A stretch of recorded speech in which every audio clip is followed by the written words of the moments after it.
अब हम आते हैं अंतिम मार्ग, हमारे मुक्ति मार्ग के बारे में। मुक्ति मार्ग में एक प्रतिमा रहेगी कृष्ण भगवान और राधा मैया की।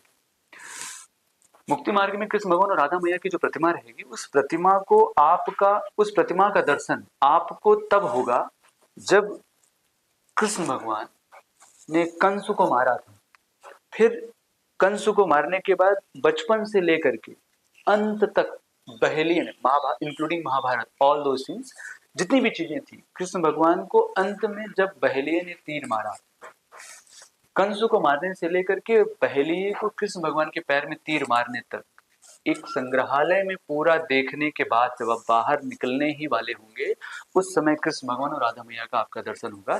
एक हम प्रतिमा वहां पर रखेंगे। ये था मुक्ति मार्ग का कृष्ण भगवान का दरबार। सेम वैसे ही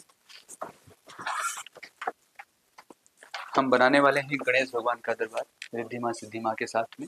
सेम वैसे ही हम एक विष्णु भगवान का दरबार बनाने वाले हैं। और विष्णु भगवान के दरबार में एक जलाशय सा रहेगा।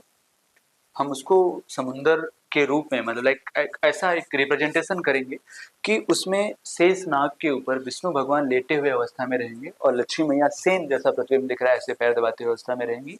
लेकिन जो ये एक सरोवर बनाएंगे किनारे किनारे, वो सरोवर के किनारे विष्णु भगवान का 10 अवतार आपको दिखेगा। और 10 अवतार दिखने के बाद आपका पैर इतना पानी में रहेगा जब आपको बृहस्पति भगवान का दर्शन होगा। आप इस जो ये सरोवर रहेगा, इस सरोवर का जो पानी रहेगा, इस पानी का कनेक्शन हम कहां से करने वाले हैं, उसके बारे में भी हम आपसे बात करते हैं। सेम वैसे ही मैंने अभी थोड़ी देर पहले बोला था कि मुक्ति मार्ग में जो सरोवर रहेगा, उस सरोवर का जो पानी रहेगा, वो पानी का कनेक्शन हम एक शंकर भगवान का दरबार बना रहे हैं। शंकर भगवान के दरबार में जो गंगा माँ उनकी जटाओं से निकलती हैं, तो इस सरोवर का कनेक्शन हम उनकी जटाओं से इस प्रकार से करेंगे कि जब आप शंकर भगवान का दर्शन करें तो आपको लगे कि साक्षात गंगा माँ उनकी जटाओं से निकल रही। और शंकर भगवान का दर्शन करने के लिए एक छोटा सा या इस प्रकार का संग्रहालय हम बनाने वाले हैं कि उसमें हम आपको जब आप उस गुफा या संग्रहालय को गुफा रूप में ऐसा हम प्रदर्शित करेंगे कि जब आप उससे निकलें तो आपको लगे कि आप कैलाश पर्वत को पार करके निकल रहे हैं। -5 डिग्री या 2 डिग्री या -3 डिग्री का टेम्परेचर हम वहाँ पर रखने का प्रयास करेंगे साल के 12 महीने। और हम 12 ज्योतिर्लिंग का दर्शन भी ऐसा कुछ हम वहाँ पर रिप्रेजेंट करेंगे कि आपको 12 ज्योतिर्लिंग का दर्शन भी हो। जब आप पूरा पार करके निकलेंगे तब आपको शंकर भगवान पार्वती मैया का दर्शन होगा। अंत में एक हम दरबार रहेगा राम भगवान का, जिसमें राम भगवान, सीता माता, लक्ष्मण जी और बजरंग बली की जो प्रतिमा है, हम ब्रास की 51 फीट की प्रतिमा हम भारत धाम के फ्रंट पर बजरंग बली को रखेंगे। बजरंग बली को प्रतिमा बनाने का उद्देश्य ये है कि बजरंग बली की प्रतिमा गेट पर या फिर पूरे दुनिया की अभी तक की जितनी प्रतिमाएं बनी हुई हैं, हमारा प्रयास रहेगा कि हम उन प्रतिमाओं के कंपैरिजन में इस प्रतिमा का सबसे भव्यतम रूप निकल के आए। ये रहेगा हमारे भारत धाम का ये सारे मार्ग थे। और हमारे भारत धाम का एक मैसेज, हमारे MBGA फाउंडेशन में एक भारत गेट अगेन का एक मैसेज, कि इसको बनाने के लिए हम सिर्फ और सिर्फ अभी जो ज़मीन लेनी है, ज़मीन लेने के लिए हम जो प्रयास कर रहे हैं, वो ज़मीन कैसे लेने वाले हैं, उसमें हम युवाओं का, नेताओं का, हमारे जो संत हैं, संत महात्माओं का, सभी का कैसे कैसे सपोर्ट चाहते हैं, वो सपोर्ट करें। हम बस इतना कहना चाहते हैं कि जस्ट विचार कीजिएगा कि शायद मैं एग्जैक्ट नंबर तो नहीं है, बट फिर भी शायद 13वीं या 14वीं बीवी थी शाहजहाँ की, और शायद 13वां या 14वां बच्चा था जब उनको हो रहा था। बच्चा होने के दौरान उनकी बीवी का देहांत हुआ, तो उनकी याद में उन्होंने ताजमहल बनाया। और उस ताजमहल पे लास्ट फाइनेंशियल ईयर में अप्रोक्स 50 लाख या 80 लाख विजिटर थे।